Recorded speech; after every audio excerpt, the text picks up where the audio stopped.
पुंडलिकवरदारी विठ्ठल श्री ज्ञानदेव तुकाराम, पंढरीनाथ भगवान की जय, माऊली ज्ञानेश्वर महाराज की जय, जगद्गुरु तुकाराम महाराज की जय, सद्गुरुनाथ भगवान की जय। हरि ओम तत्सत।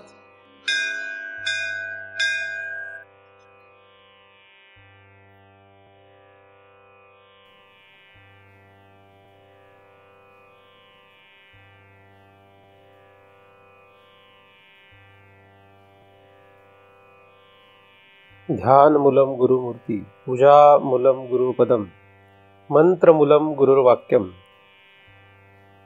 मुक्ति मूलम गुरु कृपा। ब्रह्मेवाहम अहम ब्रह्म न चाहम ब्रह्मणा पृथक, नाहम देहो न मे देहा केवलहम सनातन। या ठिकाणी आपण सर्वजण नेहमीप्रमाणे दृग्दृश्य विवेक या ग्रंथाचा अभ्यास करण्यासाठी एकत्रित जमलेलो आहोत आणि आत्तापर्यंत आपण या ग्रंथातील 13 श्लोकांचा अभ्यास केलेला आहे। 14व्या श्लोकाचा आपण अभ्यास करतो आहोत। या ग्रंथाचा हेतू हृदयातील सर्व संशय दूर करणे असा आहे। 14वा श्लोक सृष्टिर्नाम ब्रह्मरूपे सच्चिदानंद वस्तुनी अब्दो हेनादिवत सर्व नामरूप प्रसारणा असा आहे। पहिल्या चरणामध्ये सृष्टी ही ब्रह्मरूप आहे असा एक अभ्यास आहे। सृष्टी ही नाम मात्र आहे असा एक विषय त्यामध्ये आहे। सृष्टी जी ब्रह्मरूप आहे ते ब्रह्म कसं आहे याच्याविषयी अभ्यास सांगताना ते ब्रह्म सच्चिदानंद रूप आहे किंवा सच्चिदानंद हे त्याचं स्वरूप आहे असं सांगण्यात आलेलं आहे। सत, चित आणि आनंद ही 3 लक्षणं आहेत। या 3 लक्षणांनी युक्त असलेलं जे ब्रह्म आहे ते ब्रह्म, ती वस्तू या सृष्टीला अधिष्ठान आहे असा विषय पहिल्या चरणामध्ये। त्याचा एक वेगळ्या रीतीने विचार करून आपण सृष्टी हा शब्द धरून त्यापुढे सृष्टी ही ब्रह्मरूप आहे असं सांगितलेलं असल्यामुळे सृष्टी ब्रह्मरूप धरल्याने, सृष्टीला पण ब्रह्मरूपत्व दिल्याने पहिल्या चरणातल्या पूर्व भागामध्ये तटस्थ लक्षण आहे असं आपण पाहिलेलं आहे, असा आपण मागे विचार केलेला आहे। आणि दुसऱ्या भागामध्ये पहिल्या चरणाच्या सच्चिदानंद वस्तुनी असा विषय आलेला असल्यामुळे त्या ठिकाणी स्वरूप लक्षण आहे असा आपण विचार केलेला आहे। स्वरूप लक्षण हे सतरूप, चिद्रूप, आनंदरूप या रीतीने सांगण्यात आलेला आहे। त्यातील सत शब्द जो आहे तो जो तिन्ही काळी असतो तो पदार्थ सत असतो असा आहे। तिन्ही काळापैकी एकाच काळात असणारा किंवा 2 काळात असणारा पदार्थ हा कधीही सत असू शकत नाही असा आपण सत शब्दाचा विचार केलेला आहे। त्यामुळे या अशा पद्धतीने जर आपण या सत शब्दाचा विचार केला तर त्यामध्ये जगातील कुठलाही पदार्थ खरं तर बसत नाही आणि म्हणून सृष्टीचा अत्यंत भाव होत असतो।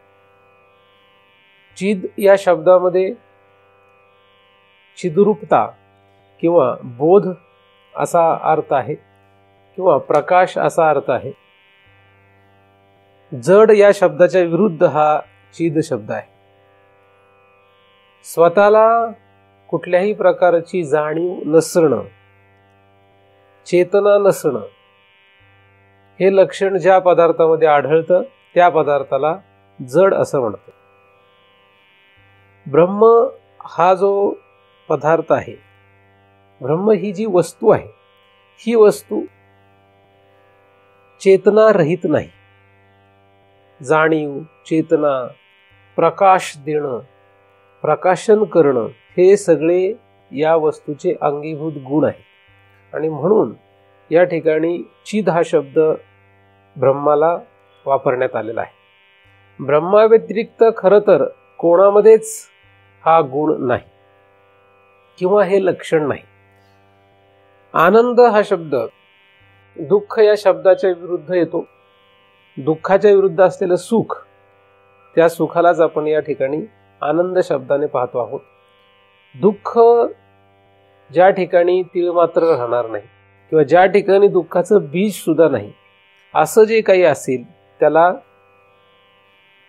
ब्रह्म असं म्हणतात. असा विचार आपण आतापर्यंत या ब्रह्म या वस्तूचा केलेला आहे. आणि या ब्रह्म वस्तूवर सृष्टी ही आरोपित केलेली आहे, म्हणजे फक्त नाम मात्र भासलेली आहे. तर ही अशा प्रकारे असलेल्या ब्रह्मावर भासलेली जी सृष्टी आहे, ही सृष्टी कशी आहे त्याचाच अभ्यास पुढे या दुसऱ्या चरणामध्ये सांगण्यात येतो. अब्धो फेनादिवत सर्व नाम रूप प्रसारणा. म्हणजे याचा अर्थ असा होतो की हे जे ब्रह्म आहे, या ब्रह्मावर जी सृष्टी भासली ती फेनादिवत म्हणजे फेसाप्रमाणे भासलेली आहे. आता फेसाप्रमाणे म्हणजे कशी, तर समुद्राच्या पाण्यावर जो फेस येतो, शक्यतो समुद्राच्या पाण्यावर जास्त फेस येतो, बाकीच्या पाण्यावर एवढा फेस येत नाही. समुद्राच्या पाण्यावर जो सहजपणे फेस येतो, हा जो समुद्राच्या पाण्यावर येणारा फेस आहे, हा फेस समुद्राच्या पाण्यापासूनच तयार होतो. म्हणजे पाणी आणि फेस यामध्ये काही तसं पाहिलं तर फरक नसतो. तर या फेसाप्रमाणे ही सृष्टी आहे असं इथे सांगण्यात आलेलं आहे. आता या फेसाप्रमाणे म्हणजे हा फेस जो आहे त्याचा आपल्याला थोडक्यात विचार करणं गरजेचं आहे. कारण फेस ही या ठिकाणी काय आहे, उपमा दिलेली आहे सृष्टीला. फेसाप्रमाणे म्हणजे दृष्टांत फेसाचा आहे, फेनादिवत.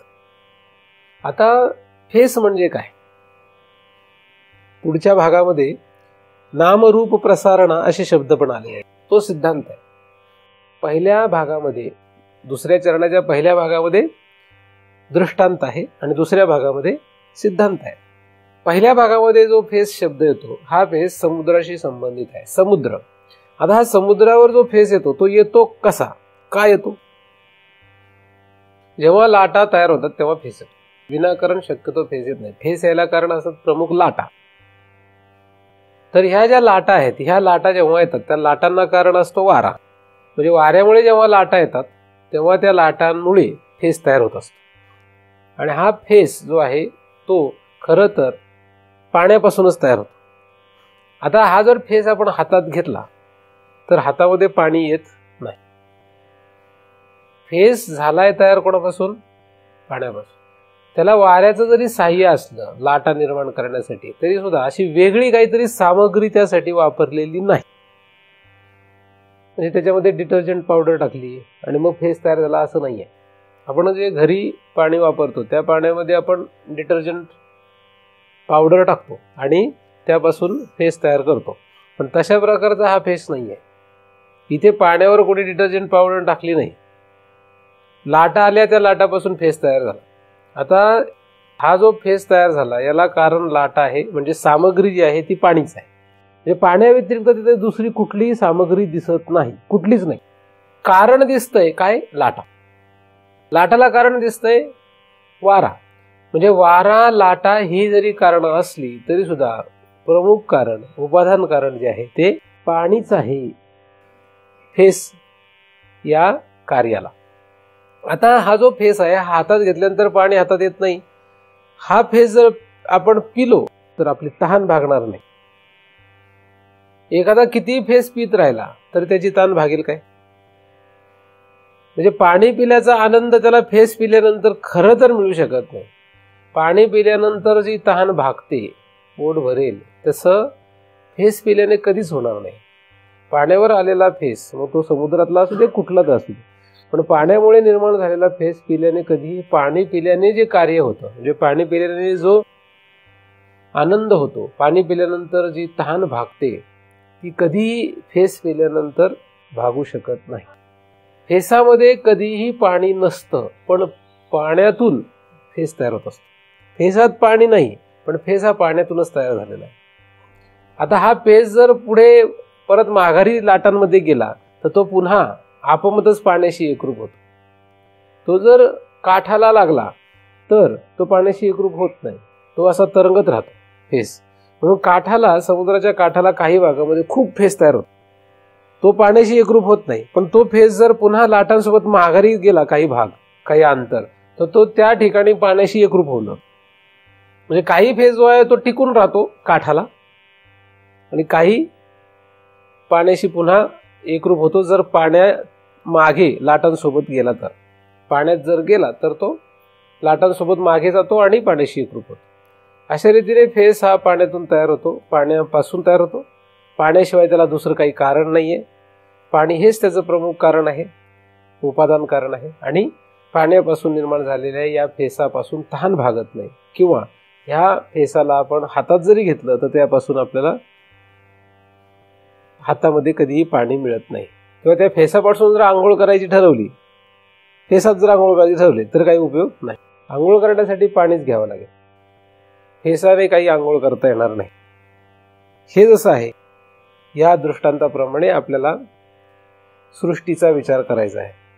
सृष्टी जी आहे ही सृष्टी, या सृष्टीशी संबंधित हा दृष्टांत आहे. ब्रह्म या तत्वावर, म्हणजे ब्रह्म या समुद्रावर जो फेस निर्माण होतो, त्या फेसालाच या ठिकाणी सृष्टी असं म्हणतात. पाण्यावर जसा फेस तयार होतो तसं ब्रह्मावर सृष्टी तयार होते, आणि सृष्टी ही त्या फेसासारखी, पाण्यावर निर्माण झालेल्या फेसासारखी. मग फेस पिऊन तहान भागत नाही, फेसाने आंघोळ करता येत नाही, फेस हातात घेतल्यानंतर पाणी हातात येत नाही. याचप्रमाणे सृष्टीमधील कुठलाही पदार्थ आपण जर घेतला, कशासाठी? तहान भागवण्यासाठी, म्हणजे कशासाठी? सुखासाठी. सत आणि चित आणि आनंद या तिन्ही गोष्टींसाठी जर आपण सृष्टीतला कुठलाही पदार्थ घेतला तर आपल्याला त्याचा उपयोग होणार नाही. म्हणजे सत्ता पाहिजे तर फेसाचा उपयोग नाही, प्रकाश पाहिजे तरी फेसाचा उपयोग नाही, आणि सुख पाहिजे तरी सुद्धा फेसाचा उपयोग नाही, म्हणजेच सृष्टीचा उपयोग नाही. परंतु सगळी माणसं ही जी आहेत सृष्टीमधून सत्ता, प्रकाश म्हणजे ज्ञान आणि सुख प्राप्त करण्याच्या पाठीमागे आहे. आणि जर सृष्टी जर या फेसाप्रमाणे असेल तर फेसामध्ये ज्याप्रमाणे पाणी नसतं त्यापासून तहान भागत नाही, आंघोळ करता येत नाही, कुठल्याही प्रकारे त्याचा उपयोग होत नाही, हे जसं आपण फेसामध्ये पाहतो तसंच सृष्टीपासून आपल्याला काहीही उपयोग होणार नाही. कारण तीन गोष्टी या ठिकाणी महत्वाच्या आहेत, सतरूपता, चिद्रूपता आणि आनंदरूपता. कारण अख्खं जगत जे या तीन गोष्टीच्या पाठीमागे धावतंय असं आपण एका चिंतनामध्ये विचार केलेला आहे. प्रत्येक जण या ठिकाणी जो धावतोय तो या तीनच गोष्टींच्या पाठीमागे खरं तर धावतोय. एक म्हणजे सत्ता, दुसरं म्हणजे ज्ञान म्हणजेच प्रकाश, आणि तिसरं म्हणजे सुख. या तीन गोष्टी प्रामुख्याने आपण पाहतोय. या तीन गोष्टींच्या पाठीमागे सगळेच जण धावतात, परंतु हे तीन जे आहेत, हे तीन जी लक्षणं आहेत, हे तीन जे गुण आहेत, हे भगवंताचे आहेत, सृष्टीचे नाही आहेत. आणि माणसं मात्र सृष्टीमध्ये हे शोधतायत. सृष्टी म्हणजे काय, सृष्टीला कशी शोधावी, सृष्टी कशी ओळखावी. सच्चिद आनंद याच्या विरुद्ध असलेले गुणधर्म ज्या सृष्टीमध्ये दिसतात त्या सृष्टीला ओळखणं विरुद्ध गुणधर्माने ठीक आहे, ते लक्षात येऊ शकतं. परंतु त्याच्यापेक्षा वेगळी काय पद्धत आहे का, तर या ठिकाणी त्या फेसाला म्हणजेच सृष्टीला नाम आणि रूप अशा दोन शब्दांनी ओळखता येतं. ती सृष्टी कशी फेसासारखी प्रसरण पावलेली आहे, तर फेसासारखी ती कशी प्रगट झालेली आहे, तर ही सृष्टी जी आहे ती नाम आणि रूप या दोन रीतीने प्रगट झालेली. म्हणून नाम रूप प्रसारण असे शब्द या ठिकाणी आहेत. नाम आणि रूप यांच्यामध्ये येणारा प्रत्येक पदार्थ हा सृष्टीच्या अंतर्गत, आणि तो फेसासारखा आहे. म्हणून नाम आणि रूप या रूपाने सृष्टी प्रसरण पावलेली. सृष्टीचा प्रसार कसा आहे, नाम आणि रूप. नाम आणि रूप या दोन शब्दामध्ये जेवढं बसेल तेवढं कोणाचं आहे, ते सृष्टीचं. ते फेस येतो कुठून तयार झालाय, पाण्यातूनच तयार झालाय, म्हणजे ब्रह्मातूनच तयार झालाय. कारण वाऱ्यासारखं कारण, लाटांसारखं कारण ते काय असेल, ते मागे सांगितलेलं आहे. शक्तिद्वयम माया म्हणजे माया, मायेपासून झालेलं आहे, हे आपण मागील श्लोकामध्ये पाहिले. तर माया या कारणाने, जसं वारा या कारणाने लाटा तयार होतात, त्याप्रमाणे माया या कारणाने आणि तिच्या त्या शक्तीद्वारे ब्रह्म या अधिष्ठानावर, ब्रह्म या अधिष्ठानापासून फेसाप्रमाणे सृष्टी तयार होते, जी नामरूपात्मक आहे. कशी आहे? नामरूपात्मक आहे. नाम आणि रूप या दोन कक्षेमध्ये जेवढं सापडेल हे सगळं फेसाप्रमाणे. म्हणून या दोन गोष्टींपासून तुम्ही काहीही अपेक्षा करू नका. दोन गोष्टींपासून अपेक्षा करत राहणं हाच सगळ्यात मोठा भ्रम आहे. कारण फेसापासून ताण भागवण्याची अपेक्षा करणं आणि असं म्हणणं की हे फेस तर त्या पाण्यापासूनच झालाय की, हा काय भ्रम आहे. सगळं देवापासूनच झालंय, सगळं भगवंतापासूनच झालंय, म्हणून मी सगळं संसार मस्त करतो असे म्हणणारे काही लोक आढळतात. लेकरं कोणामुळे झाली? गणपतीची कृपा झाली आमच्यावर, कुळदेवतेची कृपा झाली, देवाची कृपा झाली म्हणून आमचा संसार चाललाय. म्हणजे हे सगळं जे आपण म्हणतोय, हे सगळं जे आहे ते त्या देवापासून झालं असं म्हणतोय. म्हणजे पाण्यापासून फेस झालेला आहे. फेस का तो? कारण त्याच्यापासून काही मिळणार नाहीये. त्याचाच शोध या श्लोकाच्या दुसऱ्या भागातून आपल्याला घ्यायचा आहे. याचा विचार करायचा. आपण हे लिहिलेलं आहे, पण याचा आपल्याला काय करणे? विचार करणे. नाम आणि रूप या कक्षेमध्ये सापडणारं सगळं सृष्टीच्या अंतर्गत आहे. आणि सृष्टी म्हणजेच या ठिकाणी फेस. आता नाम रूप या दोनच गोष्टीला किंमत आहे जगामध्ये. माणसं जी जगतात हे दोनच कारणाने जगतात. त्यांना एकतर स्वतःचं रूप पाहिजे, नाहीतर नाम पाहिजे. म्हणजे किती म्हातारा मनुष्य झाला तरी त्याला आरशात पाहिल्याशिवाय जमत नाही. का बरं? म्हणजे कारण काय? त्याला सहज भाव येतो. कशामुळे? फार काही नसतं, डोक्यावर काहीच राहिलेलं नसतं, पण तरी आरशात बघितल्याशिवाय जमत नाही. आरशात म्हणजे फक्त चेहराच बघतात, नाही डोकंही बघतात. त्यांना माहित असतं डोक्यावर काहीच नाही आपल्या, पण तरी सुद्धा का भाव वाटतं? सहज भाव, सहज येते. त्याचं कारण काय? रूप. ती काळा आणि कुरूप मनुष्य असला, स्त्री असली तरी तिला आरशात पाहावं वाटतंच. कशामुळे? एखाद्या सुंदर स्त्रीने पाहिलं तर ठीक आहे, एखाद्या नटलेल्या स्त्रीने, पुरुषाने पाहिलं आरशामध्ये ठीक आहे, पण काही नाही. दिवसातून उठल्यानंतर अनेक वेळा बऱ्याच लोकांना, सगळ्यांनाच काय वाटतं? आपल्याला सगळ्यांनाच काय वाटतं? आरसा पाहावा, म्हणजे रूप पाहावा असं वाटतं. म्हणजे रूपाची काय आपल्याला आवड आहे. रूप आवडतं आपल्याला. मग कुठलं रूप प्राप्त करावं? चांगल्यात चांगलं रूप आपल्याला प्राप्त करावं असं वाटतं. आपलं रूप कसं पाहिजे? चांगल्यात चांगलं रूप आपलं पाहिजे. पण आता जे मिळालं, का मिळालं? कर्म धर्म संयोगाने. जसं कर्म केलं तसं रूप मिळतं. कारण एखादं सुंदर असेल तर समजायचं की त्याचं पूर्वकर्म चांगलं आहे. एखादं कुरूप असलं समजायचं त्याचं पूर्वकर्म चांगलं नाही. म्हणजे रूप जे भेटतं त्याच्या कर्मानुसार भेटतं. म्हणून चांगले कर्म करायला पाहिजेत एवढी अक्कल मात्र कोणाला नाही. चांगली कर्म केले की रूप पुढे चांगलं मिळतं. पण आता जे रूप मिळालंय हे रूप अजून चांगलं कसं असावं याचा लोक विचार करतात. आणि मग चांगलं रूप असण्यासाठी फेअर अँड लवली किंवा असे काहीतरी कॉस्मेटिक्स वापरतात. त्याचा वापरण्याचं कारण काय? रूप चांगलं दिसावं. म्हातारी पण लावतात, तरुणांचं जाऊ देत. त्यांचं मूळ कारण काय दिसतं त्याच्या मागे? रूप. रूप चांगलं दिसलं पाहिजे. कोणी पाहणार नसतंय, आणि कोणी पाहणार असो किंवा नसो, पण त्याला वाटत असतं की आपलं रूप काय उठून दिसलं पाहिजे, खुललं पाहिजे.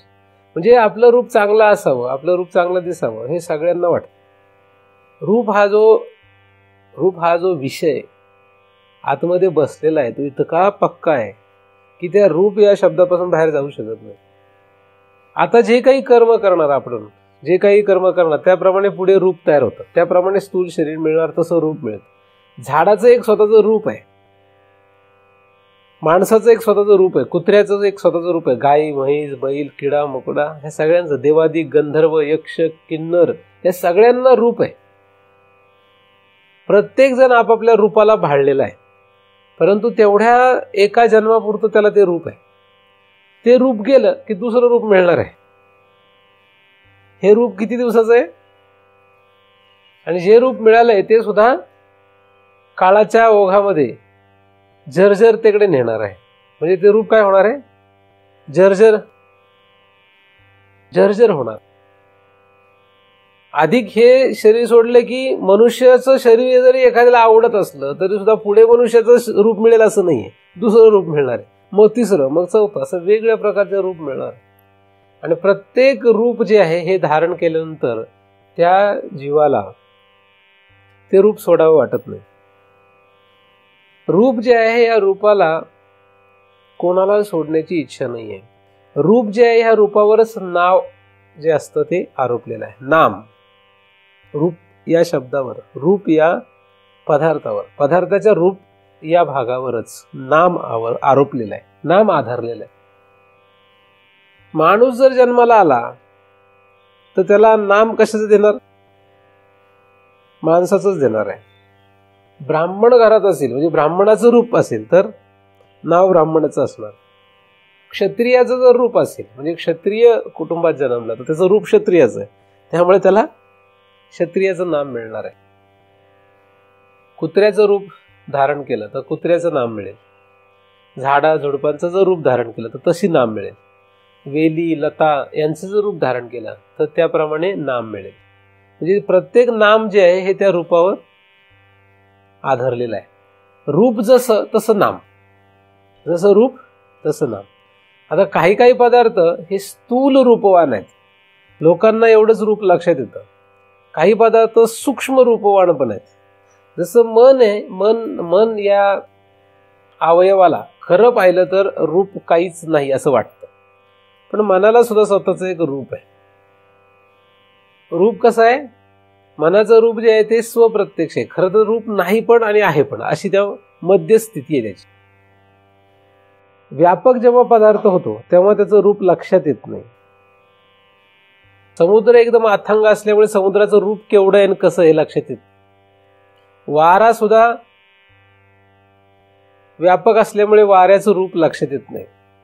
पण खरं तर वारा, आकाश, मन यांना रूप नाही असं म्हणता येतं. कारण की रूप हा जो गुण आहे हा एक गुण पण मांडलेला आहे. कारण शब्द स्पर्श रूप तर तो अग्नी तत्वापासून पुढे मांडण्यात येतो, पण तिथे रूप हा गुण आहे नाही, तिथे रूप हा विषय आहे. पण या ठिकाणी रूप हा जो शब्द आहे हा तो विषय नाहीये. रूप हा शब्द स्पर्श रूप रस गंध या 5 विषयांमध्ये सुद्धा येतो. आणि रूप हा शब्द नाम या शब्दाशी संबंधित असलेलं रूप याच्याशी पण येतो. या ठिकाणी जो रूप शब्द आहे हा नाम या शब्दाशी संबंधित आहे, त्यामुळे जिथे जिथे नाम आहे त्याला रूप असणारच. जिथे जिथे रूप आहे तिथे तिथे नाम आहे, जिथे जिथे नाम आहे तिथे तिथे त्याला काहीतरी रूप आहे. ते रूप लक्षात येवो अथवा न येवो. जिथे जिथे नाम तिथे तिथे रूप, जिथे जिथे रूप तिथे तिथे नाम. आणि जेवढे लोक या 2 भागापैकी एकात आहेत किंवा दोघात आहेत तेवढे कधीही या संसारामधून बाहेर पडू शकत नाहीत. सृष्टीचक्रात कधीच पडू शकत, कारण त्यांना त्याची काय हौस आहे. हौस आहे. परमार्थ आणि व्यवहार हे दोन्ही गोष्टी काय आहेत, हौस आहे. ती फक्त दोन्हीकडे काही नाहीये खरं, पण हौस आहे. आपण ज्याला व्यवहार समजतो आणि ज्याला परमार्थ समजतो या दोन्ही ठिकाणी फक्त हौस म्हणून चाललंय सगळं. दोन्हीत फल काही नाही. हा दोन्ही नाम आणि रूप या कक्षेत आहेत. एक तर काही लोकांचं लक्ष रूप या शब्दावर आहे, काहींचं नाम या शब्दावर आहे. काही लोक रूप या विषयात अडकलेत, काही नाम या विषयात अडकलेले. म्हणजे रूपवान असावं हे तर सुटतच नाही. आणि मेलो तरी आपली कीर्ती राहिली पाहिजे नामारूपाने, ठीक आहे. नाम राहिलं पाहिजे, मरावे पुरी कीर्ती रूपे राहावे असे शिकवणारे काही आहेत. चुकीचं बरोबर असा भाग नाही, पण असं शिकवण आहे. अनेक महाराजांनी अशी शिकवण दिलेली की मरावे परी कीर्ती रूपे उरावे. मग काही कीर्ती रूपे म्हणजे नाम, त्याचं नाव राहिलं पाहिजे. लोक म्हणजे नाव काढलं पाहिजे, आपलं मेलो तरी चालेल पण नाव काढलं पाहिजे असा भाव आहे लोकांचा. लोक नावं ठेवतील म्हणजे कशाची घेणं ते नाही. लोक नावं ठेवतील, लोक नावं काढतील म्हणजे काय, नाम. तुमचं कोणीच नाव काढलं नाही पाहिजे आणि कोणी नाव ठेवले पण नाही पाहिजे. नाव ठेवो का नाव काढो काही होते त्याच्याशी काही घेणं देणं नाही. नाम आणि रूप या दोन गोष्टी सोडा. का सोडायला पाहिजे त्या दोन गोष्टी? या दोन गोष्टींची हौस सोडा. काय या दोन गोष्टींची हौस आहे ती सोडली पाहिजे. पण जेवढी लोक आहेत ती त्यांना फक्त याचीच हौस आहे. आता जगाचं करायचंय काय आपल्याला? आपला विषय, आपल्याला आपलं बघायचं काय करायचं. ज्याला कोणाला ब्रह्म सच्चिदानंद वस्तू पाहिजे असेल, त्याला भगवंताची प्राप्ती अपेक्षित असेल, त्याने नाम आणि रूप या दोन गोष्टी सोडल्याच पाहिजेत. त्याची हौस सोडली पाहिजे. त्याची हौस जर सोडली तर आपोमतच त्याला पुढे जाता येणार. नामरूप का सोडायचं? नामरूपची हौस का सोडायची? त्याचं कारण असं आहे की नामरूप हा शब्द इथे कोणाला वापरलाय? की नामरूपाला दृष्टांतामध्ये काय म्हटलंय? फेस. आणि फेसापासून काय होतं? फेसापासून काय होतं? काहीच होत नाही. फेसापासून काहीच होत नाही. म्हणून जगामध्ये जे नामरूप आहे त्याच्यापासून काहीच होत नाही. आउटपुट काहीच नव्हतं. सगळ्या शेवटी हातात काय असतं? एवढी फेर अँड लवली लावली आयुष्यभर, पण म्हातारा झाल्यावर काय झालेलं असतं? काय असतं शेवटी? काय असतं? रूप असते. कुरूप झालेला असतो. सुंदर, अत्यंत सुंदर दिसणारी स्त्री सुद्धा म्हातारपणामध्ये तिच्याकडे पाहत नाही. एक पिक्चर होता साऊथ इंडियन. त्या पिक्चरमधलं गाणं मी कुठेतरी पाहिलं, म्हणजे बसमध्ये कुठेतरी ते व्हिडिओ चालू होता आणि फार पूर्वी कधीतरी. तर त्या गाण्यामध्ये ती एक स्त्री असते अत्यंत सुंदर आणि एक तो साधू असतो. ते साधूला ते भुलवायचा प्रयत्न करत असते. तो योगी असतो मोठा, तर त्या योग्याला ती भ्रष्ट करण्याचा विचार करत असते. तर त्या योग्याला भ्रष्ट करण्याच्या नादात काय होतं, तो योगी बघतो आणि मग तिला काय करतो, ती भुलवायचा प्रयत्न, तिच्यासमोर एक आरसा तयार करतो. त्याचे योग सामर्थ्य असल्यामुळे, योगी असल्यामुळे त्याच्याकडे योग सामर्थ्य असतं, एक आरसा तयार करतो. आणि तो आरसा तयार केल्यानंतर त्या आरशाच्या समोर ती जाते. त्या आरशासमोर गेल्यानंतर तिला त्या आरशामध्ये तिचं म्हातारपणाचं जे रूप असेल ते दिसतं. तो आरसा तसा तयार करतो की ज्याच्यामध्ये तिला तिचं म्हातारपणाचं रूप दिसतं, अत्यंत कुरूप. ती पाहते आणि त्या क्षणाला ती एकदम घाबरून जाते आणि मग ते साधूला शरण जाते. असा तो विषय आहे. तर आता याच्यामध्ये कमी अधिक असेल काही, नक्की मला माहीत नाही, आठवत पण नाही. पण त्याच्यामध्ये प्रमुख मुद्दा सांगण्याचा असा आहे की अत्यंत सुंदर स्त्री असून सुद्धा, तिचं रूप एकदम चांगलं असून सुद्धा, म्हातारपणामध्ये मात्र ते रूप, म्हणजे त्या म्हातारपणामध्ये तिच्या हाताला रूप लागलं का? काहीच लागलेलं नाही, काही राहिलं नाही, म्हणजे संपलं.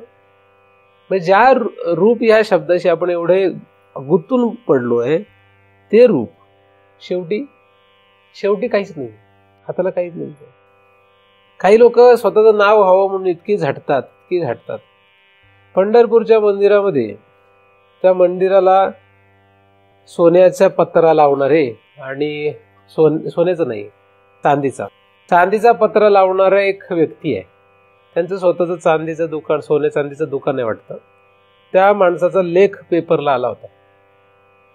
तर त्या माणसाने त्या लेखामध्ये असं लिहिलं, तो आता मनुष्य म्हातारा आहे, नाव मला आठवत नाही, पण त्याने असं लिहिलं की तो जेव्हा तरुण होता त्या काळामध्ये पंढरपूरच्या देवळामध्ये सगळीकडे जिथे ते चांदीचे पत्रा, त्याचं कोरीव काम असं करायचं होतं.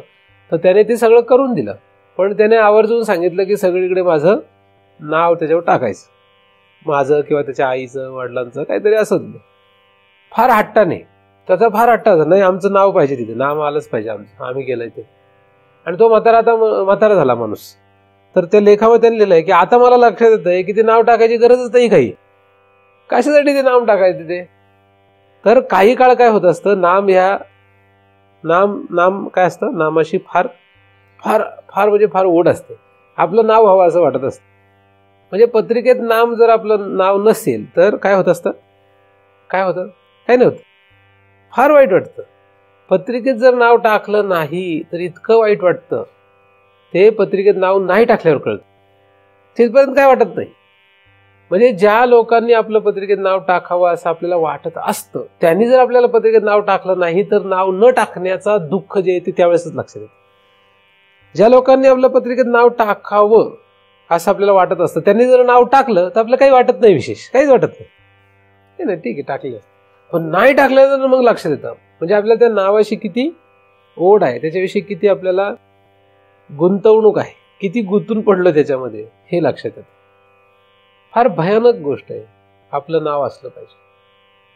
दारावर नाव, ह्याच्यावर नाव, त्याच्यावर नाव, सगळी जिथे जिथे नाव टाकता येईल. भांड्यांवर नाव आहे की नाही, भांड्यांवर पण नाव टाकून ठेवतात बऱ्याच ठिकाणी. म्हणजे जिथे जिथे सापडेल तिथे जिथे जिथे आपलं नाव लावून ठेवता येईल ते लावून ठेवतात. पुतळे तयार करून त्या पुतळ्याच्या खाली नाव, म्हणजे रूप आणि नाव दोन्ही पण ठेवून जातात. पुतळे आणि त्याच्या खाली नाव लिहून ठेवतात ना, की हे हे रूप आणि हे नाम. हौस. तर नाम आणि रूप ह्या दोन गोष्टीची इतकी हौस आहे की त्याला काही सोय नाही, सांगता सोय नाही त्याला.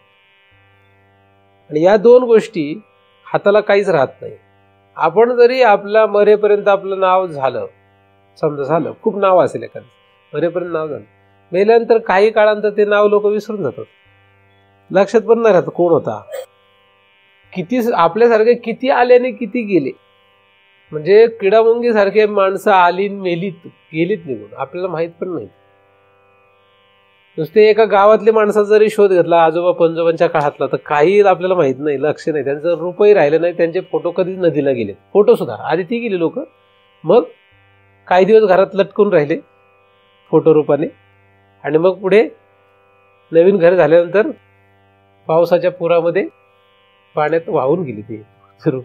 तसं आपलं सुद्धा जरी तुम्हाला अपेक्षा असेल की आपला मेल्यानंतर घरात लावतील फोटो टांगतील, एकच पिढी टांगेल जास्तीत जास्त, आजकाल ते पण नाही टांगत, पण तो फोटो सुद्धा पुढे पावसाच्या पाण्यात वाहून जाणार आहे, तो राहणार नाही. कारण तुमच्या घरामध्ये तुमच्या पंजोबाचा फोटो नसणार हे नक्की आहे. काहींच्या घरामध्ये आजोबाचा फोटो असू शकतो, काहींच्या घरामध्ये तो पण नसेल, वडिलांचा असेल, काहींच्या घरात वडिलांचाही आहे का नाही प्रश्नच आहे. तर हे काही राहणार नाही. त्यांचं जशी गत झाली तशीच आपली गत होणार आहे. म्हणजे आपण नाम आणि रूप या दोन गोष्टीला इतके अडकून बसतोय, ह्याच्यामध्ये इतके अडकून गेलोय आपण की आपल्याला त्याच्या पलीकडे काहीतरी असतं याचा विचारच नाही. म्हणजे तो फेस जो आहे त्या फेसामध्ये लहान मुलं खेळण्यामध्ये इतके रमतात की त्यांना पाण्याशी घेणं देणंच नसतं. काय फेस जो आहे त्या फेसामध्ये रममाण होणाऱ्याला पाण्याशी घेणं देणं नाही, पाणी त्याला प्राप्त होऊ शकत नाही. स्थूल देहाचं जसं रूप आहे, नाम आहे, तसं सूक्ष्म देहाचं नामरूप आहे, कारण देहाचं पण नामरूप आहे आणि महाकारण देहाचं पण नामरूप आहे. त्यातल्या त्यात महाकारण देह, कारण देह आणि सूक्ष्म देह याला रूप नाही असं वाटतं, पण नाम तर त्याला आहे हे तर सगळ्यांनाच माहिती. कारण महाकारण देह असं नाम आहे, रूप नाही असं वाटतं, ठीक आहे, पण त्याला नाम तर आहे हे नक्कीच आहे. मग नाम असू दे किंवा रूप असू देत किंवा दोन्ही असू देत, पण ज्या ठिकाणी नाम आणि रूप आहे हे दोन्ही सृष्टीच्या अंतर्गत आहे. म्हणून महाकारण देहाला रूप नाही का आहे असा जर प्रश्न आला तर समजा एखादा म्हणेल नाही, त्याला रूप नाहीये, बरं ठीक आहे असू देत, नाही रूप तर नाही, पण त्याला नाम तर आहेच. मग एखादा म्हणेल भगवंताला पण नाम आहे, भगवंताला नाम आहे असं हे लोकांनी म्हटल्यामुळे सांगावं लागलंय. ते अनाम अजाती परी अविद्या वर्गाची राती, ओळखावया श्रुती खूण केली. खरं तर ते अनाम आहे, अजाती आहे, म्हणजे त्याला नाम नाही आणि रूप नाही आहे. कारण जन्माला आलं तर रूप येतं, पण ते जन्माला न आल्यामुळे अजाती आहे म्हणून रूप नाहीये. म्हणून अनाम आणि अजाती म्हणजे अरूप असा असलेला जो देव आहे तो ओळखता यावा म्हणून श्रुती मातेने ही खूण केलेली आहे की हे नाम आहे, हे त्याचं नाम आहे. सत आणि चित आणि आनंद ही जे काही गोष्टी आहेत, ह्या ज्या तीन ज्या लक्षणांनी या ब्रह्माची ओळख सांगितलेली आहे, हे तिन्ही लक्षणं जी आहेत तर खरं पाहिलं तर ते नाम पण घेण्याची गरज नाही. ते सुद्धा सत का म्हणावं लागलं, कारण असत म्हणतोय म्हणून, असत पदार्थात अडकून पडला म्हणून सत सांगावं लागलंय. फेसामध्ये अडकून पडला म्हणून त्याला सांगावं लागतं की बाबा रे फेस नाही पाणी पी, हा तो फेसात अडकून पडलाय. एखादा जर पाण्यातच असता त्याला कशाला सांगावं लागतं फेस, मग त्याला पाणी तरी कशाला सांगावं लागेल. त्याचप्रमाणे आपण सगळेजण असत, जड आणि दुःख या तीन गुणांनी युक्त असलेल्या सृष्टीमध्ये अडकून गेलेलं असल्यामुळे, त्याच्यामध्ये रममाण असल्यामुळे आपल्याला सत, चिद आणि आनंद खरं तर सांगावं लागतंय. त्याची स्वरूप लक्षणं जरी असली तरी सुद्धा ही स्वरूप लक्षणं जी आहे ती पहिल्यांदा असताची व्यावृत्ती सत म्हणू आली श्रुती. नाही तर खरं तर काय म्हणायचं कारण नाहीये. सतला सत म्हणायची गरज नाही, पण असताची व्यावृत्ती सत म्हणू आली श्रुती. तर सत म्हणायचं कारण काय, चित म्हणायचं कारण काय, तर आपण त्याचे जे काही विरुद्ध धर्म नाम रूपाचे तेच आपण खरे समजतो, त्याच्यामध्येच रममाण होतो. म्हणून आपल्याला श्रुती मातेने हा बोध केलेला आहे. तर आपली ही जी हौस आहे ही कधीतरी संपली पाहिजे. नामरूप हे जे आहेत हे नामरूप 4 देहांचे आहेत. 4 देह, या 4 देहामध्ये रममाण होण्याची इच्छा असणारा कधीही भगवंतापर्यंत पोहोचू शकत नाही. किती मोठा असू दे मनुष्य, किती छोटा असू दे, त्याला जर या 2 गोष्टींची आवड असेल तर तो ह्या त्रिलोकामध्ये कुठेतरी राहणार. आपल्याला शेजारचा काय म्हणेल याची काळजी आहे. आपल्याला काळजी कसली आहे? आपल्याला काळजी कसली आहे? शेजारचा काय म्हणेल, हा काय म्हणेल, तो काय म्हणेल. म्हणजे ही काळजी जी लागली आपल्याला ती कशाशी संबंधित आहे? नाम आणि रूप. माझं स्थूल शरीरच तुम्ही फक्त जरा बाजूला ठेवा आणि याच्यामध्ये जो मी आहे त्याला शिवी देऊन बघा, देता येईल का? 4 देह जर वजा केले, इथे एक देह दिसला नाही तर मनुष्य नाही असं म्हणतात. हे जे शरीर हेच नाही दिसलं तर लोक म्हणतात तो नाही आहे. म्हणजे एक शरीर न दिसल्याने त्याचं नाही असं सांगून देतात. एवढी आपल्याला शरीराची ओळख आहे. त्यामुळे सगळे लोक जे शिव्या देणार आहेत किंवा स्तुती करणार आहेत ही ह्यालाच पाहून करणार आहेत. जे काही आहे जगाचा जो व्यवहार सुरू आहे तो याच्याशी संबंधित आहे. नाम आणि रूपाशी व्यवहार सुरू आहे आणि आपल्याला सुद्धा तीच खोड आहे. म्हणून आपण त्यांच्यापासून वेगळे नाही, त्यांच्यापासून आपण वेगळे स्वतःला समजत नाही आणि म्हणून आपण भगवंतापर्यंत जाऊ शकत नाही. कोण काय म्हणेल याच्याशी घेणं देणं राहिलं नाही पाहिजे. कोण काय म्हणेल म्हणजे ब्रह्मदेव काय म्हणेल याच्याशी घेणं देणं नाही पाहिजे. गावातले लोक काय म्हणतील किंवा शेजारची पाजारची काय म्हणतील, घरातले काय म्हणतील हे तर जाऊ देत. ब्रह्मदेव काय म्हणेल याची सुद्धा घेणं देणं नाही पाहिजे.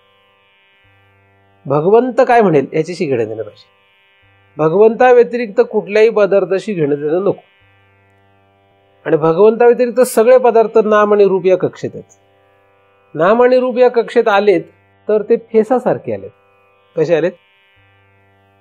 ते फेसासारखे आलेत. मग त्या फेसामध्ये कधीतरी पाणी असतं का? पाणी नसतं, म्हणून ताण भागण्याचा प्रश्न येत नाही. मग या फेसाला कारण समुद्राचं पाणी आहे, म्हणजे पाण्यापासून तो फेस तयार होतोय म्हटल्यानंतर त्या फेसालाच मी सर्वस्व मानायला काय हरकत आहे असं एखादं म्हणू शकतो. पण फेसाने ताण भागत नाही हे आपल्याला उघड आहे. हे उदाहरणातून आपल्याला लगेच लक्षात येत आहे.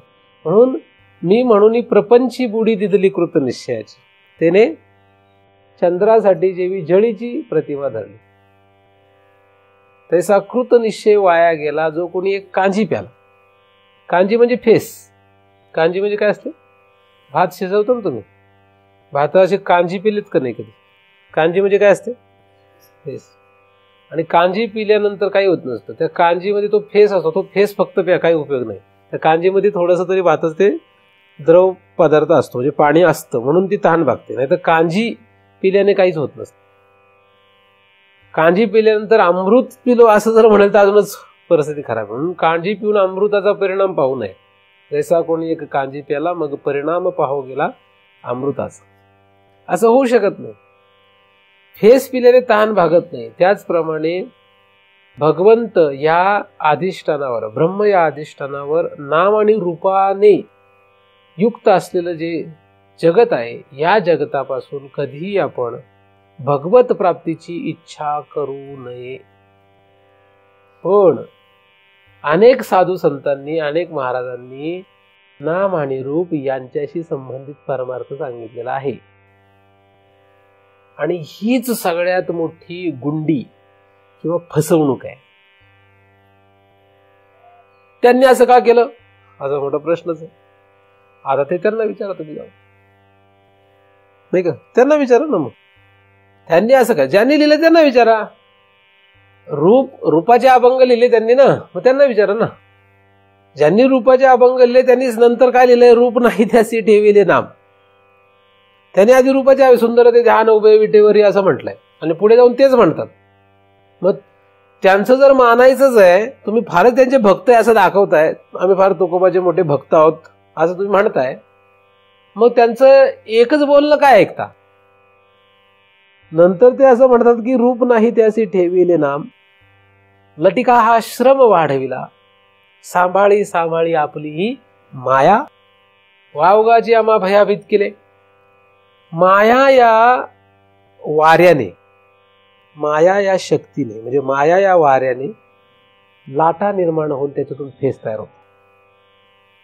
म्हणजे माया या शक्तीने, आवरण विक्षेपने, आवरण आणि विक्षेप या शक्तीने नाम रूपात्मक सृष्टी तयार होते. मग रूप नाही आणि नाम नाही. मग रूप नाही आणि नाम नाही, मग आधी रूप आणि नाम सांगितलंच का, असा प्रश्न येतो.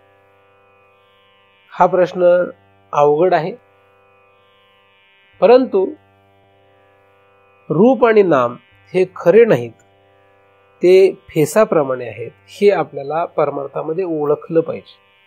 ऐकलं नाही पाहिजे, ओळखायचं ते. ओळखून ते आपल्याला तसं आचरणात आलं पाहिजे. कारण म्हणतो फेनाधिवत आणि त्याला स्वतःचं नाव हवं असं वाटतं.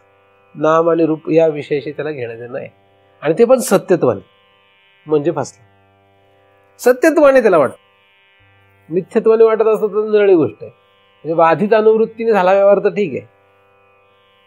मग काही लोकांचं सत्यत्वाने असतं पण ते बाधित अनुवृत्तीने असं म्हणतात, तिथे फसवणूकच आहे. कारण वेदांत शिकला की बाधित अनुवृत्ती लक्षात येते. बाध करून आम्ही नाम आणि रूपाची अपेक्षा करतोय असं म्हणतात. तसं जर असेल तर चांगली गोष्ट आहे, खरंच असेल तसं. पण नसेल तर मात्र मग 14 भुवनांचा प्रपंच आहे. नाम आणि रूप यामध्ये 14 भुवन आहेत. नाम आणि रूप यांच्याच पाठीमागे सगळे जीव धावत आहेत. आपल्याला ही धावपळ संपवायची असेल तर नाम आणि रूप हे फेसाप्रमाणे आहेत, हे लक्षात घेतलं पाहिजे. नामरूपाचा प्रसार, नामरूपाचा हा जो व्यवहार आहे, नामरूपाची ही जी सगळी जगतामध्ये मांडणी आहे, किंवा 14 भुवनांचा जो हा नामरूपात्मक प्रपंच आहे, हा सगळा फेसाप्रमाणे झालाय भगवंतापासूनच, पण मायेच्या अशा अचिंत्य शक्तीपासून झालाय की लोकांना लक्षातच येत नाही की पाणी कुठे आहे. कारण ज्या ठिकाणी फेस असतो त्याच्या ठिकाणी जे असलेलं पाणी लक्षात येत नसतं. फेस जर असला, तुम्ही बादलीमध्ये जर कधी फेस केला डिटर्जंट पावडर टाकून, तर वरून जर बघितलं तर त्या बादलीत किती पाणी आहे सांगू नाही शकत. बादलीला असं बाजूने बघितलं आणि प्लॅस्टिकची बादली असेल तर लक्षात येतं किती पाणी आहे. पण बादलीमध्ये फेस केला तर बादलीमध्ये किती पाणी आहे हे वरून पाहून, फेसाकडे पाहून सांगता येत नाही. काही तर सांगता, जे कपडे धुतात त्यांना माहित असेल. तुम्ही फार कॉन्फिडेंटली सांगले, इकडे कोणी बोलत नाही. हवे त्याच्यातून लक्षात येते की कपडे कोण धुत आहे. कारण हे लोक, त्यांना शंकाच पडली, असं असतं का नसतं. असतं का तसं नसतं. तुम्ही कॉन्फिडन्स सांगता म्हणजे शंका आली मला. काय होतं, फेसाकडे पहिलं दिसतं पाणी किती खोल आहे ते. मी सांगतोय कळत नाहीये का उत्तर द्यायचं नाही तुम्हाला. कपडे धुवून थकलेत, तर वरून जर फेसाकडून बघितलं तर पाणी किती आहे दिसत नाही, लक्षात येत नाही पाणी. त्याचप्रमाणे जर नामरूपाकडे बघितलं तर ब्रह्म लक्षात येऊ शकत नाही. कारण हे नामरूप जे आहे त्या ब्रह्मावर आरोपलेलं आहे. जसं त्या पाण्यावर तो फेस असतो आणि त्या फेसामुळे पाणी कळत नाही, पाण्यातूनच फेस तयार होतो आणि फेसाने तहान भागत नाही, ही सगळ्या गोष्टी आहेत. त्याचप्रमाणे नामरूप हे एका ब्रह्मावरच आहेत. पण ह्या नामरूपाकडे बघितलं तर ब्रह्म लक्षात येणार नाही आणि नामरूपाकडून कुठलीही तहान भागणार नाही. म्हणजे सतरूपता, चिद्रूपता, आनंदरूपता ही जी तहान आहे, सत्ता मिळणार नाही, प्रकाश मिळणार नाही, म्हणजे ज्ञान होणार नाही आणि सुख मिळणार नाही. पण माणसं मात्र रात्रंदिवस या 3च गोष्टींच्या पाठीमागे लागतायत. पण त्या 3 गोष्टी नाम आणि रूप यांच्यातून प्राप्त करतात. आणि शहाणे झालेले महाराज म्हणतात हे सगळं भगवंतापासून झालं. देवाची कृपा झाली आणि चांगली बायको मिळाली असं म्हणतात लोक. कोणापासून झाली बायको? मूल झालं तर काय म्हणतात? देवाच्या कृपेने, म्हणजे देवापासून झालेलं आहे. रममाण होतात त्याच्यामध्ये. जेवढं काही आपल्याला मिळालंय, सत्ता, प्रकाश आणि सुख, या 3 गोष्टी आपल्याला ज्याच्या ज्याच्यातून मिळतायत, ह्या सगळ्या आपण मिळवल्यानंतर त्याचा भोग भोगत असताना जर आपल्याला भगवंताची आवड असेल किंवा जर थोडंफार तरी कौतुक असेल भगवंताचं, तर अशी माणसं सगळी म्हणतात हे सगळं भगवंतापासून मिळालंय. जे लोक भगवंताशी घेणं देणं ठेवत नाहीत, अतिमूर्ख लोक जे असतात, ते भगवंताशी घेणं, त्यांना काही माहितीच नाही, ते फक्त भोगत राहतात. पण जरा थोडेसे पारमार्थिक माणसं असेल ते म्हणतात भगवंताच्या कृपेने झालं. मूर्ख माणसं तर भगवंताचा विचारच करत नाही. अशी मधली शहाणी लोक जी आहेत ती म्हणतात की भगवंतापासून झालंय, पण त्यांचं म्हणणं चुकीचं आहे असं वेदांती पुरुष सांगतात की हे सगळं खरं तर काय, फेसासारखं आहे. बायको सुद्धा कशी आहे? फेसासारखी आहे. नवरा कसा आहे? फेसासारखा आहे. संपत्ती कशी आहे? फेसासारखी. हे सगळं कशासारखं आहे? नातेवाईक, गणगोत, हे सगळं कसं आहे? फेसासारखं आहे.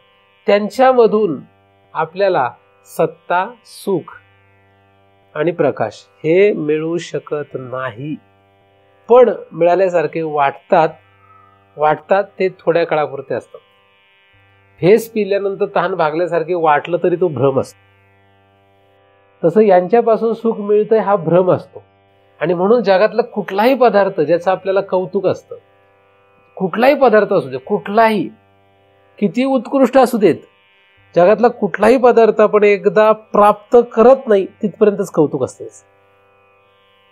तो पदार्थ प्राप्त झाला रे झाला की त्याचं कौतुक संपत जातं. काय होतं? फेस हातात घेऊन पिण्यापर्यंतच कौतुक आहे त्याचं. एकदा का घशाच्या खाली फेस उतरला की लक्षात येतं तहान भागत. तसं जगातला कितीही सुंदर स्त्री असली, ती बायको म्हणून जरी एखाद्याला मिळाली तर तिचं कौतुक काही काळच राहतं. कितीही संपत्ती असली तरी त्या संपत्तीचं कौतुक काही काळच राहतं, नंतर काही राहतं, त्याच्यापेक्षा अजून जास्त वाटतं. कितीही संपत्ती मिळो, कितीही सत्ता मिळो, तरी सुद्धा आपल्याला आपली तहान भागणार नाही, कारण तो फेस आहे. काय तो फेस आहे. तहान भागल्यासारखी वाटेल, पण तो काही काळाचा खेळ आहे. तहान खरी भागणार नाही. असं काय आहे का जगामध्ये? आतापर्यंत असं काय आहे की जे तुम्ही प्राप्त केलंय आणि त्याच्यानंतर तुम्ही म्हटले आता एकदम मी ढेकर दिला, कायमचा अखंडपणे ढेकर दिला, म्हणजे आता कधीच मला त्या गोष्टीची गरज नाही, असं झालंय कधी? असा कुठला तरी पदार्थ आहे, असा कुठला तरी भोग आहे का? असा कुठलाही पदार्थ नाही आणि नामरूपापासून मिळणारा कुठलाही भोग नाही की ज्याने आपण म्हणलो आता बास, इथून पुढे कधीही नाही. वैतागून म्हणतात लोक, पण थांबू शकत नाही. का? कारण की लक्ष फक्त नाम आणि रूप या 2च गोष्टींकडे. त्याच्या पलीकडे हे नामरूप कशावर आरोपित आहेत हे माहित नाही. ते का माहित नाहीये? कारण लक्ष ह्याच्यावर आहे. याच्यावरचं लक्ष काढल्याशिवाय तो लक्षात येणारच नाहीये. भगवंत प्राप्त झाल्यानंतर संसार संपणार नाहीये. संसार संपवता आला तर भगवंत प्राप्त होणार. उलट करतायत लोक. काही लोकांना असं वाटतं मी परमार्थ करतोय नामरूपात्मक आणि मला भगवंत प्राप्त होईल आणि भगवंत प्राप्त झाले की माझा संसार संपेल. खरं तर तसं नसून ठेसाकडे लक्ष दिलं नाही तर लाटा लक्षात येतील, पाणी लक्षात येईल. त्याचप्रमाणे नामरूपात्मक जगताला जर आपण विसरलो, नामरूपात्मक जगताचा जर आपण तिरस्कार केला, नामरूपात्मक जगतामध्ये जर आपल्याला वैराग्य आलं, नामरूपात्मक जगताची विरक्ती असेल, तरच आपल्याला भगवंत लक्षात येईल. विरक्ती विना ज्ञानासी तगडेच नाही. ज्ञान म्हणजे या ठिकाणी सच्चिदानंद मधला चिद शब्द आहे. विरक्ती पाहिजे. कशात? नामरूप. अंगाला भस्म पासून भगवे कपडे धारण करून गुहेत बसला म्हणजे विरक्ती नसते. अरे त्याची जर विरक्ती नाही तर बायको, मुलं, वित्त यांच्यामध्ये रममाण झालेल्यांची कशी असेल? कारण काही लोक म्हणतात महाराजांनी सांगितलं तशी विरक्ती नसते. तशी नसते म्हणजे तुमची तर नाहीच असं सांगतोय मी. कारण काही लोकांना बरं वाटतं मग, हा चला भगव्या कपड्यांना पण विरक्ती नाहीये. विरक्ती कशाला म्हणतात? विरक्ती म्हणजे नाम रूपात्मक जगतामध्ये रममाण होण्याची इच्छा संपुष्टात येणं. आणि नामरूपात्मक जगत जे आहे ते स्थूल देहापासून महाकारण देहापर्यंत आहे. म्हणजे स्थूल देहाच्या प्राप्तीची इच्छा नाही, सूक्ष्म देहाच्या प्राप्तीची इच्छा नाही, कारणाची नाही, महाकारणाची नाही. आपल्याला दुसऱ्याचं शरीर आवडतं, आपल्याला दुसऱ्याचं मन आवडतं, आपल्याला दुसऱ्याचा जीव आवडतो. आवडतं का नाही? आणि आपल्याला शिव पण आवडतो, म्हणजे सृष्टीचा चालक. हे दुसऱ्याचं आवडतं. आता दुसऱ्याचं आवडतं त्याच्यापेक्षा स्वतःचं जास्त आवडतं हे सगळ्यांनाच माहित आहे. म्हणजे दुसऱ्याचे रूप स्थूल सूक्ष्म कारण महाकारण आणि स्वतःचं सुद्धा स्थूल सूक्ष्म कारण महाकारण हे आवडतं. मग कधी भगवंत मिळणार? कधी मिळेल बरं? आवडतं नुसतं आवडत नाही, ते आपलंच आहे असं समजतोय. त्याच्यापेक्षा भयानक स्थिती काय? आवडणं ही गोष्ट निराळी आहे. उदाहरणार्थ महाराज आहेत, त्यांचं स्थूल शरीर, मला हे आवडतात, हे आवडतात हे ठीक आहे, पण हे माझंच आहे. हे काय? हा काय झाला? ही भयानक स्थिती झाली.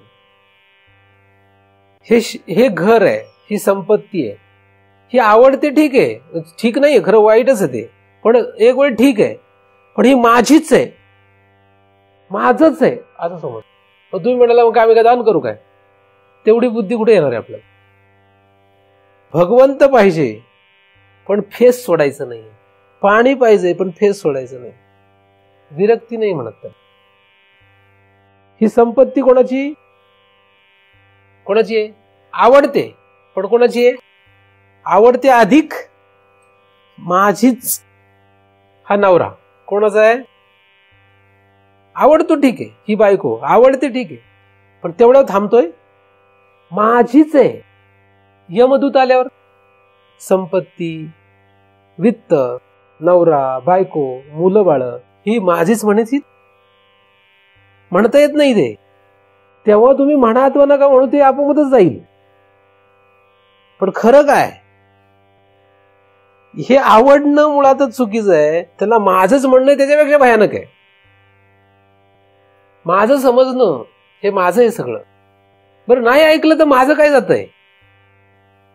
नाही ऐकलं तर माझं जाणार काय? म्हणजे माझ्यासारख्या माणसाचं काय जाणार आहे? काही जाणार नाही. जे लोक तुम्हाला माझं माझं करायला शिकवतायत, माझं माझं करायला शिकवतायत, ही लोक जर तुम्हाला मेल्यानंतरही सोबत येणार असतील तर खरंच माझं माझं करता. पण जर येणार नसतील तर जगामध्ये कोणीही माझं नाही हे लक्षात घ्या. हे सुद्धा माझं नाही. जेव्हा तुम्ही असं नामरूपात्मक संपूर्ण जगत, समोरचं आणि आपलं दोन्ही सुद्धा, पहिल्यांदा याच्या बाहेरचं माझं नाही हे लक्षात घ्या. कारण आपल्याला ह्याच्यापेक्षा जास्त माझं माझं ह्याची आवड असते.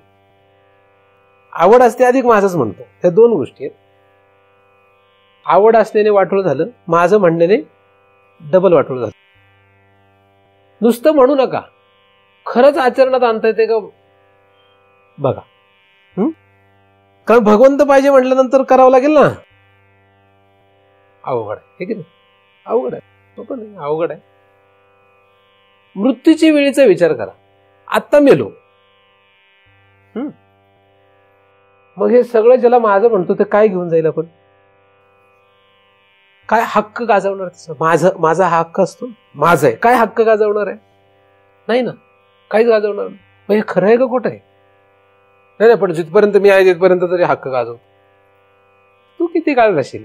काळाच्या ओघात जाणारच आहेस, काही राहणार नाही. मग सातबारावर नाव असलं तरी उपयोग होणार नाही. त्याचा काही उपयोग नाही. ते व्यवहारामध्ये दिसण्यापुरतं आहे, नाम मात्र आहे, त्याला काही अर्थ नाही. हे खरं नाहीये, हे खोट्या गोष्टी आहेत. ह्या खोट्या असलेल्या खऱ्या वाटतात आणि खरं आहे ते लक्षात येत नाहीये. फेस हा खोटा आहे, पाणी खरं आहे.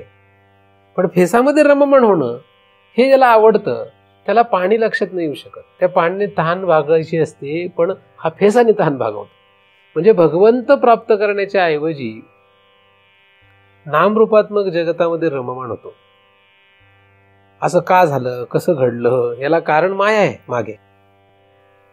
पण नाम आणि रूप या दोन गोष्टी इतक्या भयानक आहेत की त्या भयानक असलेल्या या नाम रूपामध्ये आपण इतके अडकलेलो आहे, इतके अडकून पडलोय की कुठल्या कृपेने आपण याच्यातून बाहेर पडू हे कोणालाही सांगता येणार नाही. कोणाची कृपा होईल सांगता येणार नाही. मी जे काही बोलतोय काही 1 तास पुरत आहे, त्याच्यानंतर तुम्ही पुन्हा एकदा नाम आणि रूप यांच्यामध्ये रममाण होणार आहात. यमदूत येतील तरी आपण सावध होणार नाही. सर्व संग परित्याग केल्याशिवाय काही होणार नाही. सर्व संग परित्याग म्हणजे फक्त घरदार सोडणे नव्हे.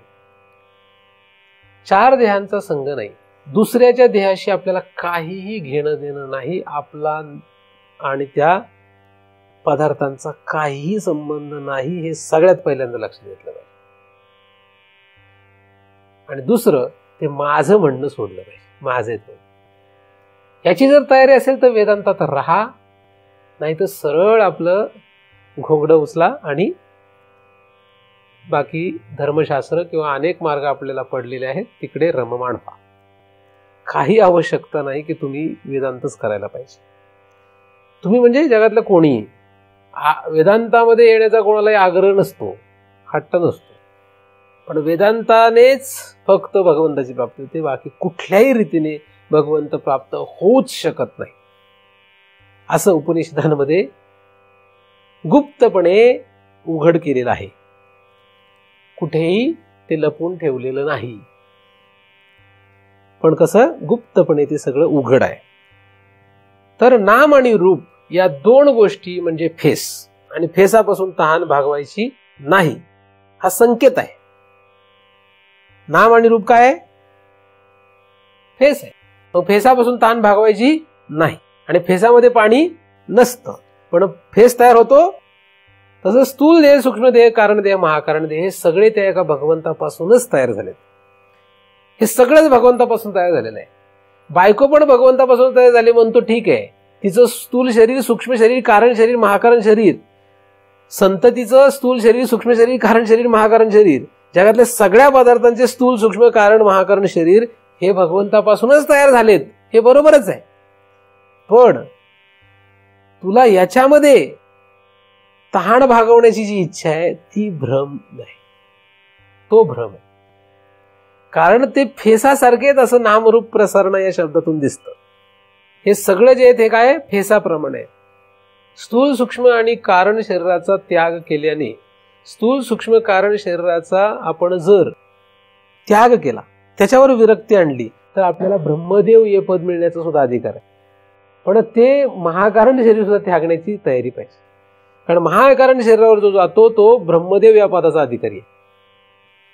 कारण महाकारण देह हा शिव या शब्दाशी संबंधित आहे, आणि कारण देह हा जीव या शब्दाशी आहे.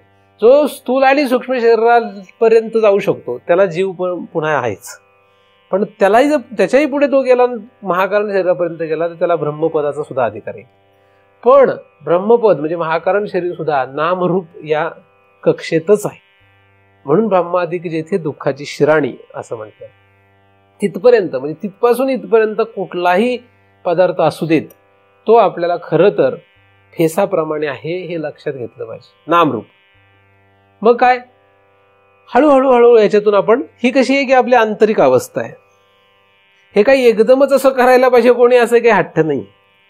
पण हा विचार आपल्याला हळूहळू रुजवला पाहिजे. दिवसातून 1 क्षण तरी तू माझा विचार कर, असं 12व्या अध्यायामध्ये भगवंत म्हणतात. आपण म्हणतो फार सोपं आहे, ते वेडे नाही आहेत. व्यास किंवा ज्ञानदेव महाराज त्यांनी जे लिहिलेलं आहे, म्हणजे भगवान श्रीकृष्ण जे अर्जुनाला सांगतो ते काही वेड नाहीये. तर म्हणतो जाऊ दे, हे सगळं जाऊ देत, तू 1च क्षण माझा विचार करून दाखव.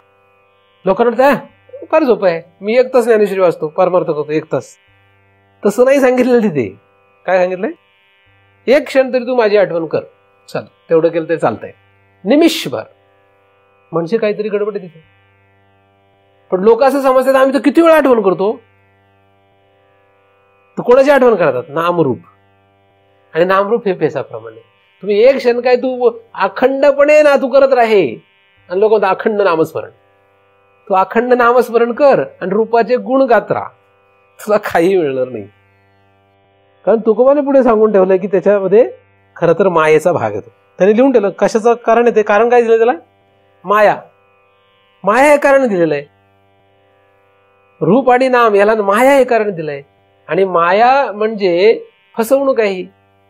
ती का केली त्यांनी, त्याला कारण आहेत काही, पण केली. आता का केली ह्याची मी कारण सांगितलेली आहे मागे, तुम्ही शोधून बघा, आठवून बघा, नाही तर वेळेप्रमाणे गरजेप्रमाणे पुन्हा सांगेलच.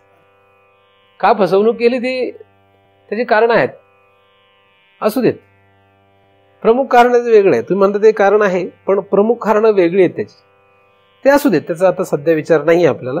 आपला सध्या विचार काय आहे की नाम आणि रूप या दोन गोष्टी भयानक आहेत, म्हणून ह्याच्यातून आपल्याला बाहेर पडलं पाहिजे. काहीतरी होऊ देत, काहीतरी झालं पाहिजे जेणेकरून नाम आणि रूपाचा आपला संबंध संपला पाहिजे. काहीतरी करून ह्याच्यापासून आपल्याला बाजूला गेलं पाहिजे.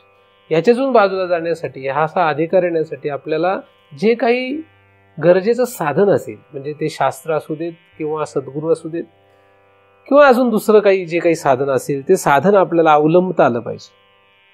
कारण की धर्मशास्त्रामध्ये परमार्थ करणाऱ्यांची संख्या भरपूर आहे, व्यवहारात जगणाऱ्यांची संख्या त्याच्यापेक्षा जास्त अधिक आहे, आणि वेदांतामध्ये असणाऱ्यांची संख्या फारच कमी आहे किंवा नामशेष आहेत. नामशेष मग ते राहिलेलेच नाहीत किंवा नसणारच. आणि मूर्ख लोक तर सगळ्यात मोठी संख्या आहे. त्याच्यामुळे गोंधळ नक्की चाललेला आहे काय हेच कोणाला कळत नाहीये. मग आता कोण याच्यातून आपल्याला वाचविल आणि तारल हे काही सांगू शकत नाही. कारण की योग भ्रष्ट असला तरी सुद्धा त्यालाही वाटतं आपण म्हणतो तेच खरं आहे. उपासक असला त्यालाही वाटतं मी म्हणतो ते खरं आहे. कर्ममार्गातला असेल त्याला वाटतं मी म्हणतो तेच खरं आहे. संसारी मूर्ख माणसाला सुद्धा वाटतं मी असंच खरं आहे. त्यामुळे खरं कोणाचं हा मोठा प्रश्न आहे. आणि आपण कोणाचं ऐकतो हे आपल्यालाही कळत नाहीये. आपण ऐकतोय, कोणाचं ऐकतोय हेच कळत नाही आपल्याला. आपण कोणाचं ऐकावं हे नंतरची गोष्ट आहे. आधी पहिलं कोणाचं ऐकतोय आपण हेच कळत नाही. कोणाचं ऐकावं हा पुढचा भाग. कोणाचं ऐकलं पाहिजे? शास्त्र आणि सद्गुरूचं ऐकलं पाहिजे, बाकी कोणाचं ऐकायला नाही पाहिजे असं आपल्याला माहित आहे. पण आपण कोणाचं ऐकतोय हे आपल्याला पहिले शोधावं लागेल. आपण कोणाचं ऐकतो, कोणाचं ऐकतोय हे कळून घेतलं पाहिजे. कशामध्ये? व्यवहारामध्ये आणि सुद्धा परमार्थामध्ये. व्यवहारामध्ये सुद्धा आणि परमार्थामध्ये सुद्धा शास्त्र आणि सद्गुरूचं ऐकावं. वाटोळं झालं तरी चालेल, अख्खा जन्म भिकार पण लागला तरी चालेल. कारण या जन्मामध्ये भिकारी झाला तरी चालतो, खायला नाही मिळालं तरी चालतं, काही नाही मिळालं तरी चालतं, पण तो अनंत जन्मांचं त्याचं भलं होत असतं. पण या जन्मामध्ये सुख मिळवण्यासाठी शास्त्रांनी सद्गुरूंच्या विरुद्धच जगला, त्यांच्या विरुद्ध जर ऐकलं तर त्यांचं अनंत जन्माचं दुःख त्याला भोगावलं. या जन्मात तो सुखी राहील, गाडी घोडा श्रीमंती सगळं राहील, पण अनंत जन्माचा भिकार पण लागेल. या जन्माचं भिकार पण पाहिजे का अनंत जन्माचं भिकार पण पाहिजे हे आपलं आपण ठरवलं पाहिजे. त्यामुळे या जन्मामध्ये कोणाचं ऐकावं हे आपल्याला कळावं.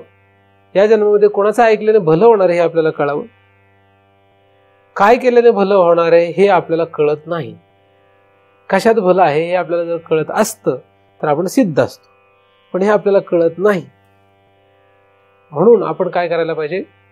त्या परम भगवंताला सदैव प्रार्थना करत राहिली पाहिजे. तो ऐकेल नाही ऐकेल माहीत नाही, पण त्याला प्रार्थना करत राहिली पाहिजे की आपल्याला ह्या नामरूपात्मक संसाराच्या पलीकडे असलेला, म्हणजे फेसाच्या पलीकडे असलेला जो देव म्हणजे जे समुद्र आहे तो आपल्याला लक्षात यावा. त्याच्याच प्राप्तीच्या साठी आपला हा परमार्थ घडावा. त्यासाठी आपल्याला जे काही साधन लागेल ते आपल्याला करता यावं, अशी त्या भगवंताच्या चरणी सदैव प्रार्थना करत राहील. जेणेकरून नक्कीच आपण आज ना उद्या कधीतरी त्या दिशेने निघू आणि त्या ठिकाणी पोहोचू. नाम आणि रूप या दोन गोष्टीमध्ये रममाण होऊ नका. ना व्यवहार ना परमार्थ, दोन्ही ठिकाणी. नाम रूप हे घातक आहे. नाम रूप नाही पाहिजे. नाम आणि रूपात या दोन गोष्टींशी आपल्याला काही घेणं देणं न राहणे, असं जर आपण करू शकलो तरच आपण या ठिकाणी प्रवेश करण्याचे पात्र होऊ. म्हणजे तरच आपण सच्चिदानंद वस्तूनी आधी जी सांगितले तिथपर्यंत जाण्याचा विचार तरी करू शकू. जाईल का नाही हा पुढे, पण तो विचार तरी कमीत कमी यावा. कारण माणसं जी मला प्रश्न करतात, मला जे विचारतात ते फक्त नाम आणि रूप या दोघांचे संबंधित विचारतात. जेवढे काही प्रश्न असतात मला भेटणारे लोक, त्यांचे प्रश्न फक्त नाम आणि रूप यांची संबंधित असतात. एखादा नाम आणि रूपाच्या पलीकडला प्रश्न विचारतोय असं त्याला वाटत असतं, पण तो प्रश्न नाम आणि रूपाच्या संबंधित असतो.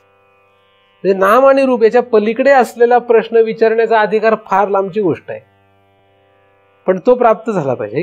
नाम आणि रूप याच्या पलीकडे असलेला भगवंत कसा आहे, पण तो भगवंत कसा याचा विचार करण्यापेक्षा काय करावं, नाम रूपातून बाहेर कसं पडता येईल याचा विचार करावा. म्हणजे फेस पिण्याची बुद्धी जी आहे ती कशी नष्ट करता येईल याचा विचार करावा. तर भगवंत प्राप्ती केल्याने फेस म्हणजे जगत नष्ट होणार नाही. भगवंताच्या प्राप्तीने नामरूपात्मक जगताचा नाश होणार नसून नामरूपाच्या जगताचा नाश केला की भगवंत प्राप्तच आहे. फेस गेला की पाणी सिद्धच आहे.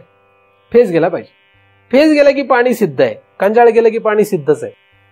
त्यासाठी पाणी असं काही निर्माण करावं लागणार. त्याचप्रमाणे नामरूपात्मक प्रपंच जो आहे, हा संसार जो आहे, तो जर आपल्याला हटवता आला, कुठून हटवायचा आहे तो?